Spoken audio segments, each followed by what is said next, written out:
Then Jesus, 6 days before the Passover, came to Bethany, where Lazarus was, which had been dead, whom he raised from the dead. There they made him a supper, and Martha served, but Lazarus was one of them that sat at the table with him. Then took Mary a pound of ointment of spikenard, very costly, and anointed the feet of Jesus, and wiped his feet with her hair, and the house was filled with the odour of the ointment. Then saith one of his disciples, Judas Iscariot, Simon's son, which should betray him, Why was not this ointment sold for 300 pence, and given to the poor? This he said, not that he cared for the poor, but because he was a thief, and had the bag, and bare what was put therein. Then said Jesus, Let her alone. Against the day of my burying hath she kept this. For the poor always ye have with you, but me ye have not always. Much people of the Jews therefore knew that he was there, and they came not for Jesus' sake only, but that they might see Lazarus also, whom he had raised from the dead.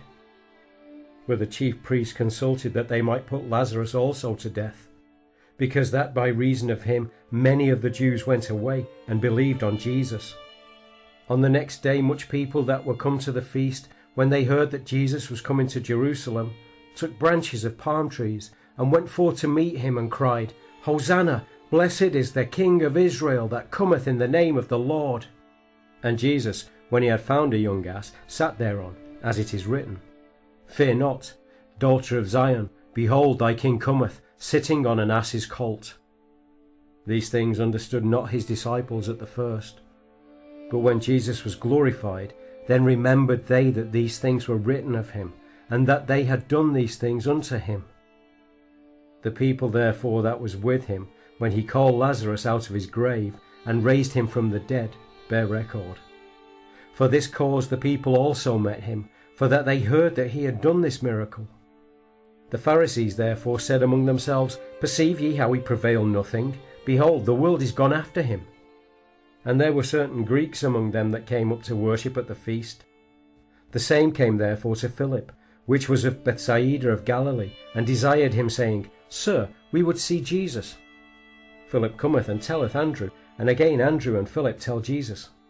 And Jesus answered them, saying, The hour is come, that the Son of Man should be glorified. Verily, verily, I say unto you, except a corn of wheat fall into the ground and die, it abideth alone. But if it die, it bringeth forth much fruit. He that loveth his life shall lose it, and he that hateth his life in this world shall keep it unto life eternal. If any man serve me, let him follow me, and where I am, there shall also my servant be. If any man serve me, him will my Father honour. Now is my soul troubled, and what shall I say? Father, save me from this hour? But for this cause came I unto this hour. Father, glorify thy name. Then came there a voice from heaven, saying, I have both glorified it, and will glorify it again. The people therefore that stood by and heard it said that it thundered. Others said, An angel spake to him. Jesus answered and said, This voice came not because of me, but for your sakes. Now is the judgment of this world. Now shall the prince of this world be cast out. And I, if I be lifted up from the earth, will draw all men unto me. This he said, signifying what death he should die. The people answered him, We have heard out of the law that Christ abideth for ever. And how sayest thou, the Son of Man must be lifted up? Who is this Son of Man? Then Jesus said unto them, Yet a little while is the light with you. Walk while ye have the light, lest darkness come upon you. For he that walketh in darkness knoweth not whither he goeth. While ye have the light, believe in the light, that ye may be the children of light. These things spake Jesus, and departed, and did hide himself from them. But though he had done so many miracles before them, yet they believed not on him. That the saying of Esaias the prophet might be fulfilled, which he spake, Lord, who hath believed our report, and to whom hath the arm of the Lord been revealed? Therefore they could not believe, because that Esaias said again, He hath blinded their eyes and hardened their hearts, that they should not see with their eyes, nor understand with their hearts, and be converted, and I should heal them. These things said Esaias, when he saw his glory, and spake of him.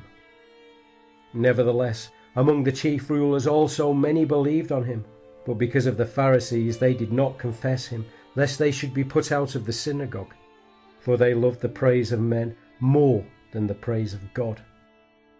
Jesus cried and said, He that believeth on me, believeth not on me, but on him that sent me. And he that seeth me, seeth him that sent me. I am come a light into the world, that whosoever believeth on me should not abide in darkness.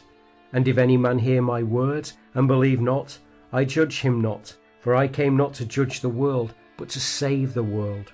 He that rejecteth me, and receiveth not my words, hath one that judgeth him. The word that I have spoken, the same shall judge him in the last day. For I have not spoken of myself, but the Father which sent me. He gave me a commandment, what I should say, and what I should speak. And I know that his commandment is life everlasting. Whatsoever I speak therefore, even as the Father said unto me, so I speak.